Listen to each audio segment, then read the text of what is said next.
Oh, hey there, podcast listener. Just a quick heads up. This is an audio version from a video file. Most of them are each day. And you can check out those video files on YouTube, Facebook, Instagram, or TikTok. They're all there. They've got the pretty pictures. You can look at the pictures and go, that's what he's talking about when he says, look at this. But you're also more than welcome to listen to the podcast version. And if you're going to listen to the podcast version, why not give us a bit of a ranking or rating or however it is that it works on this particular podcast platform? It'd be kind of cool to move up the rankings a little bit. But up to you. I'm just a voice, completely disembodied, not the police. So feel free to do that. All right, I'm going to hand you over to Paul now so you can see what depressing thing it is that he's talking about at the moment for this episode. Hello there, kia ora.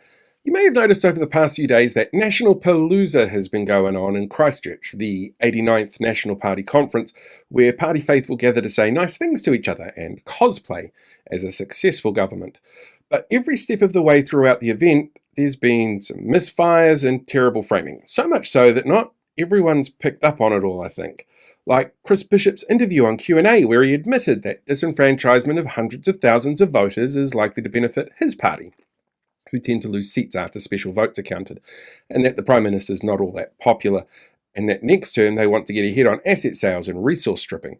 We saw Luxon repeat his claim that we need to say yes more often, like continuing with that IREX ferry project that would have seen the first replacement ferry arrive about now, Auckland Light Rail, which would have transformed transport in our largest city, or the continuation of Auckland regional fuel taxes, which the council asked for help to pay for regional transport infrastructure, or continue with Three Waters in some capacity instead of going back to the drawing board, forcing councils to return assets and costs, which has been a major driver in increased rates bills, which the government then used to vilify councils, or first home buyer grants, retaining Māori wards without the need for a referendum based on the fact that there was a whole bunch of substantial submission public processes that councils undertook before making those decisions, or hiring the right amount of healthcare staff to safely undertake the important roles that they have.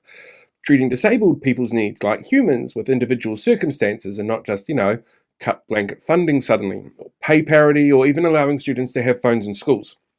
Sorry, that was meant to say landlord and tobacco company handouts and tax cuts we can't afford while ignoring the cost of living crisis. That's what they actually say yes to. They celebrated their changes to the Conservation Act, which will charge tourist visitor levies and allow agriculture on dock spaces and infrastructure on conservation land.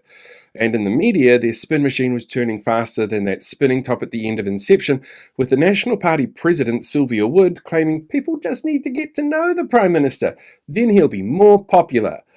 Like we haven't seen him in the public eye for 6 years, 2 of those as Prime Minister, and watched as he bent the knee to conspiracy theorists, tobacco companies, corporate interests and landlords, while calling himself wealthy and sordid and cracking under the frickin' pressure, showed he was out of touch by making claims like he spent $60 a week, or 6 blocks of butter, on groceries, took a limo to cross the road to announce that he was the new National Party leader, cut back on times that he could be held accountable by the media, and jet sets off at the drop of a hat for international trips, like the one just announced yesterday, or when he goes to visit Papua New Guinea, while weirdly avoiding almost anything in Parliament that impacts Māori, like, the vote on the Treaty Principles Bill, or the introduction of the RSB, or the hikoi that showed up on the doorstep, or, even attending Waitangi Day to recycle his speech again.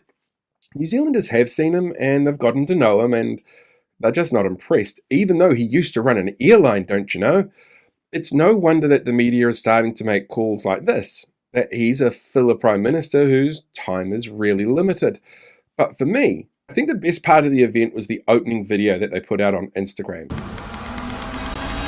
It is a masterclass in self-grandizing and reality denial.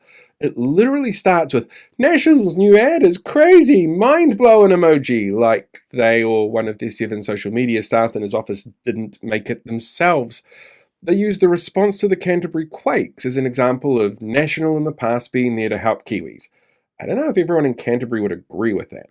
And then says, or now as we come out of the worst recession since the early 1990s. Ignoring the impacts that their slash and burn policies had on that, which occurred under their tenure, especially when Prefu said, well, things look pretty good before they took over, and yet they didn't inherit the mess that they claimed and that they made it worse. They claim that they're focused on building an economy that provides more opportunities for you and your family. Only now 1 in every 1,000 Kiwis is sleeping rough as we expect the worst unemployment numbers in nearly 2 decades this week on the back of a terrible job market and punitive benefit sanctions. The largest exodus of Kiwis overseas that we've seen in years, and shutting down a huge range of vocational training providers while attempting to limit university functions, limiting the ability for many to retrain for new roles. They took credit for Reserve Bank decisions to lower the cash rate, which is separate from the government. They touted their law and order approach, which sees the return of failed policies that research shows us doesn't work, like 3 strikes and gang patch bans, while allowing Nazi insignia to stick around. And of course, the new citizens arrest laws and directive to cops to ignore shoplifting reports.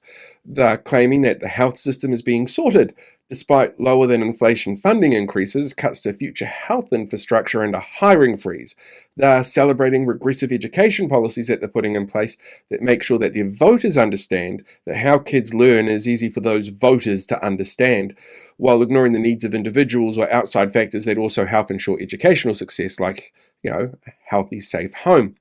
Then they celebrated what they have apparently delivered, like tax relief, which saw some households better off by just a few dollars a fortnight while every other cost has increased, which was exacerbated by disproportionate distribution and the need to borrow for the budget, which was inflationary.